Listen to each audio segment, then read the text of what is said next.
Hey everyone, welcome to Plants and Politics. I have an update to share about one of Trump's Capitol insurrectionists. It's time for an episode of Where Are They Now? Matthew Bledsoe was arrested.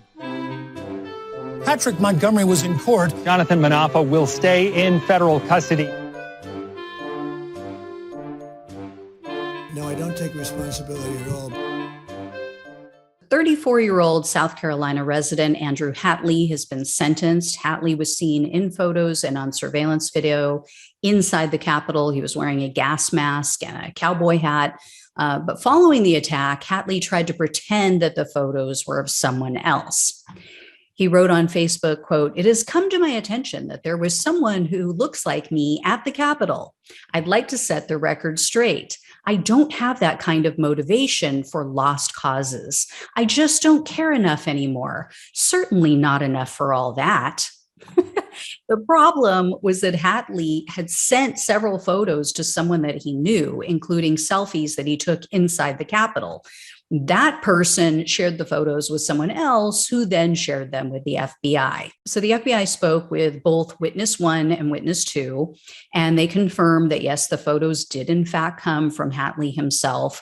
Witness 2 also confirmed that Hatley shared his geolocation with this person, him or her, through an app called Life 360.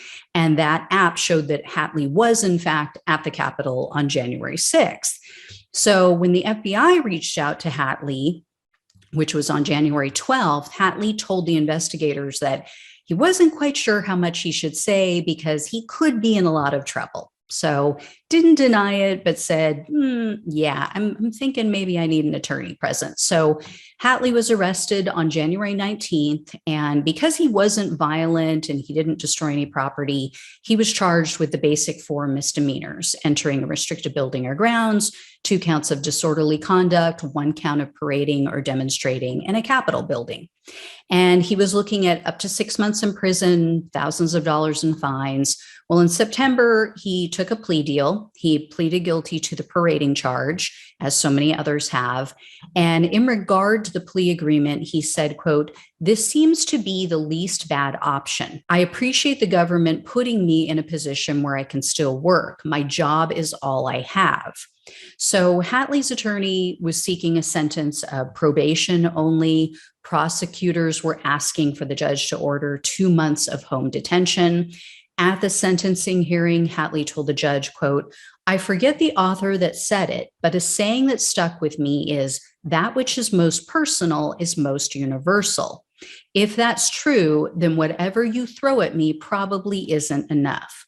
I've lost family over this. I've lost friends. Half the people that I've known all my life won't speak to me anymore. I've turned politics into something ugly where people can't talk." Hatley also kind of sort of admitted that he was wrong. He said, quote, "I've only got one lifetime, Your Honor, and I don't think it's enough time to make up for it." He also said, quote, "I went down there to try to come off the road, build a life, make some friends. I saw all that was going on up there. And when I get near people, I just follow what they do. I just got acclimated to the crowd that got denser and denser. Going there wasn't right. Probably coming down here wasn't right to begin with. Grains of sand make a heap, and I'm one of them." So seems to get it. The judge overseeing this case was U.S. District Judge Thomas Hogan. At the hearing, Hogan talked about how the big lie was pushed by what he referred to as false prophets. And he noted that January 6th was, quote, "a serious attack on our democracy, an attempt to overthrow our democratic process, and essentially have a coup in the U.S. where a non-elected official would take over as president." Strong words. However, the judge told Hatley, quote, "I think you show true remorse. I have no question about that. You have faced up to the reality of your situation, what you did. You're regretful for that. I think you're regretful that you got into this and were misled, I think, by others." He went on to say, quote, "You have been man enough to stand up and admit that what you did was wrong." Did he, though? I mean, initially he said it wasn't him in the photos. So, that would have been better, I think, for his case to just admit, yeah, it was me. I did it. sorry.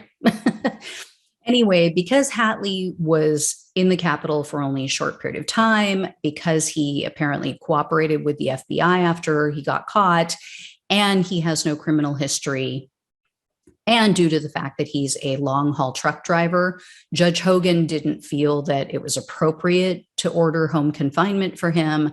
So Hogan sentenced Hatley to 3 years of probation and no prison time. I couldn't find anything in any news reports about a restitution fee or a fine or anything. I'm assuming that he probably got hit with the same $500 fee that most of these people have gotten, but I don't know that for certain. But that's what most of the judges are ordering for these low-level offenders. So it goes without saying, I think these slaps on the wrist are inadequate. I think that this is just going to incite the next attack. But as far as January 6 defendants go, Hatley does seem fairly harmless. He didn't have, this long social media history filled with conspiracy theories and threats, as so many of these other people have. He didn't have any kind of criminal history. So hopefully this experience has made him think twice about who he trusts, his source of news. Being that he drives long distances for a living, I can only imagine the Rush Limbaugh kind of authoritarian white fright bullshit that he's been listening to day in and day out. My advice to Hatley is, turn off talk news radio, turn on some podcasts instead. I heard there's this great one. There's this informative one, Hatley. It's called Plants and Politics. Anyway, I will let you guys know if I hear more. Thank you so much for watching and listening. Take care. I'll talk with you soon.